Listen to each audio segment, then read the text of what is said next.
কিন্তু ওই যে 2 দিন আগে আমার বাড়ির সামনের এক কামার লোক মারা গেছে, ওই কামারের জান্নাতটা আমার জান্নাতের চাইতে অনেক বড়। সুবহানাল্লাহ বলে, কি আশ্চর্যের বিষয় নয়? হ্যাঁ পাইছি আলহামদুলিল্লাহ, কিন্তু ওই যে 2 দিন আগে আমার বাড়ির সামনের এক কামার লোক মারা গেল, ওই কামারের জান্নাতটা আমার জান্নাতের চাইতে অনেক বড়। সকালবেলায় আল্লাহর ওলির যখন ঘুম ভেঙে গেছে, আল্লাহর ওলি পেরেশান হয়ে গেছে। কামারের জান্নাতটা আব্দুল্লাহ ইবনে মুবারকের জান্নাতের চাইতে কেমনে বড় হয়, কি কারণে হয়, তথ্য আবিষ্কার করা দরকার। লোকটা তো আলেম না, সে লোহা পিটায় কামান। লোকটা তো আবেদ না, যে সবসময় ইবাদত করে তাও না, সবসময় সে লোহা বাইরায়, লোহা পিটায়। তার জান্নাত আব্দুল্লাহ ইবনে মুবারকের জান্নাতের চাইতে কেমনে বড় হয়, কি কারণে হয়, তথ্য আবিষ্কার করা দরকার। সকালবেলায় আল্লাহর ওলির যখন ঘুম ভেঙে গেছে, তো পেরেশান হয়ে গেছে, কেমনে আব্দুল্লাহ ইবনে মুবারকের জান্নাতের চাইতে কামারের জান্নাত বড় হয়ে যায়, কি কারণে বড় হয়ে গেল, তথ্য আবিষ্কার করা দরকার। সকালবেলা ঘুম থেকে উঠে আল্লাহর ওলি কামারের বাড়ির দিকে 1 পা 2 পা করে রওনা করা শুরু করে দিয়েছে। কামারের বাড়িতে গিয়ে কামারের বিবিকে ডেকে বলে, হে বোন, আমি তোমার কামার স্বামীর কিছু তথ্য নিতে এসেছি। তুমি কি তোমার কামার স্বামীর এমন কোনো ভালো বোনের, বড় কোনো বোনের কথা বলবে, যার কারণে আল্লাহ সুবহানাহু ওয়া তাআলা তোমার স্বামীকে বড় জান্নাত দিতে পারে? কামারের বিবিটাকে বলে, হযরত, আমার স্বামীর বিশেষ দুইটা গুণ, যার মাধ্যমে, যার কারণে আমার মন বলে আমার স্বামীকে আল্লাহ সুবহানাহু ওয়া তাআলা ছোট জান্নাতে নয় বড় জান্নাত দিতে পারে। কামারের বিবিটাকে বলে, হযরত, আমার স্বামীর বিশেষ দুইটা গুণ, যেই গুণ দুইটার কারণে আমি বিবি হয়ে মনে করি, আমার মন বলে যে আল্লাহ সুবহানাহু ওয়া তাআলা আমার স্বামীকে বড়, ছোট জান্নাতে নয় বড় জান্নাত দান করবে। বলেন সুবহানাল্লাহি ওয়া বিহামদিহি। সে গুণ দুইটা কি জানতে চান? কামারের বিবি ডেকে বলে, হযরত, আমার স্বামীর প্রথম গুণ, আমার স্বামী নিজে ইবাদত করতে পারতো না, কিন্তু কাউকে ইবাদত করতে দেখলে কাঁদতো, আফসোস করত। আমার স্বামী নিজে কোরআন পড়তে পারতো না, কিন্তু কাউকে কোরআন পড়তে দেখলে আফসোস করত, কাঁদত। আমার স্বামী নিজে নামাজ পড়তে পারতো না, কিন্তু কাউকে নামাজ পড়তে দেখলে কাঁদত, আফসোস করত। হুজুর গো, আমার বাড়ির সামনে আব্দুল্লাহ ইবনে মুবারকের বাড়ি। গরমের সময় আব্দুল্লাহ ইবনে মুবারক তার বাড়ির ছাদের উপরে দাঁড়ায় দাঁড়ায় নফল ইবাদত করে, নামাজ পড়ে। স্বামী আমার গরমের সময় দিনের বেলা আগুনের পাড়ে বসতে পারে না, যার কারণে রাতের বেলা আগুনের পাড়ে পাড়ে বসে দাঁত ভর্তি কুড়াল বানায় কাজ করে। একজন রাতের বেলা রবের কদমে সেজদা দেয়, আর একজন কামার রাতের বেলা লোহা পেটায়, লোহা বাইরায়।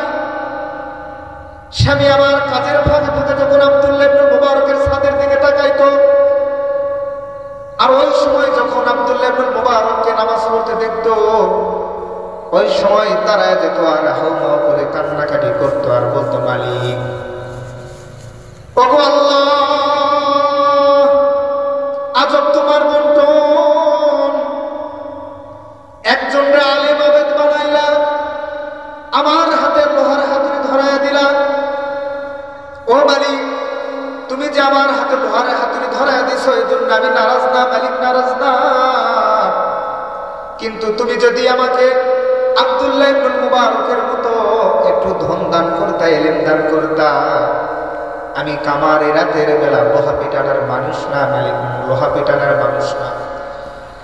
তুমি যদি আব্দুল্লাহ ইবনে মুবারকের মতো আমাকে ইলম দান করতা, ধন দান করতা, আমি কামার রাতের বেলা লোহার ভিতরে বাড়ি না দিয়ে তোমার কদমে সেজদা দিতাম, তোমার ইবাদত বন্দেগী করতাম।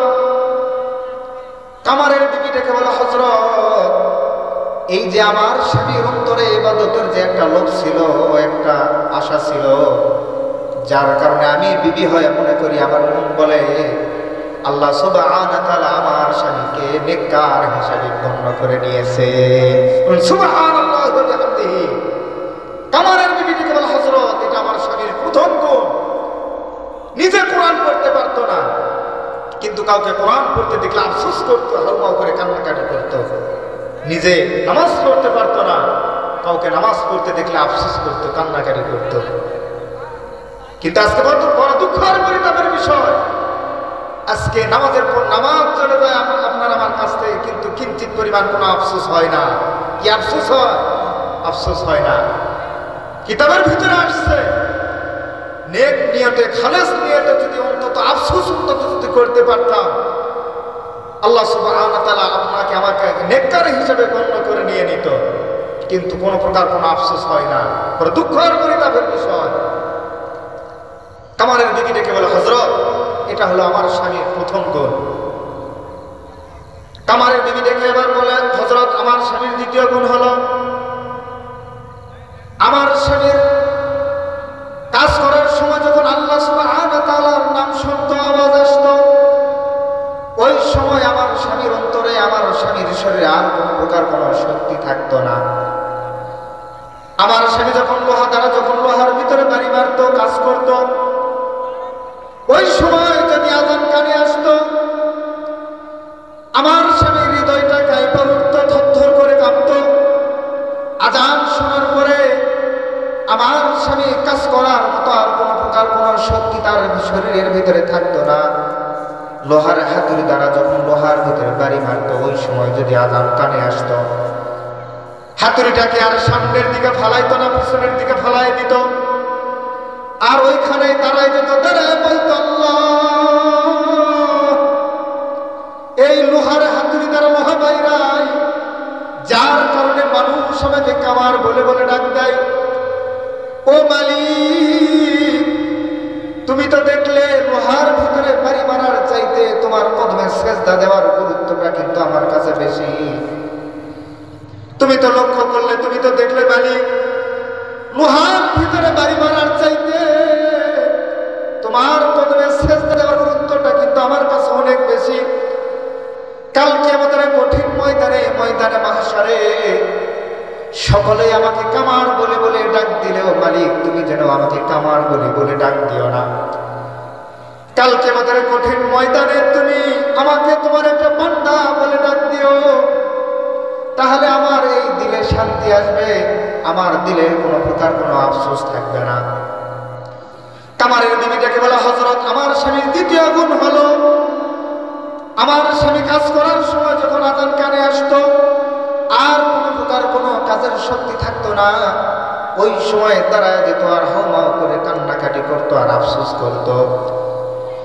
কিন্তু বড় দুঃখ আর পরিতাপের বিষয়, আজকে আমি আপনি প্রতিনিয়ত আযান কানে আসে, তারপরেও কাজ থেকে আমরা বিরত হই না, নামাজ পড়তে আসি না, বরং আযান শোনার পরে আমি আপনি কাজে লিপ্ত হয়ে যাই, কাজের দিকে অগ্রসর হই। নামাজ কাজ ছেড়ে যে নামাজের দিকে আসবো, এই পরিমাণ কোনো আফসোস আপনার আমার দিলের ভিতরে হয় না।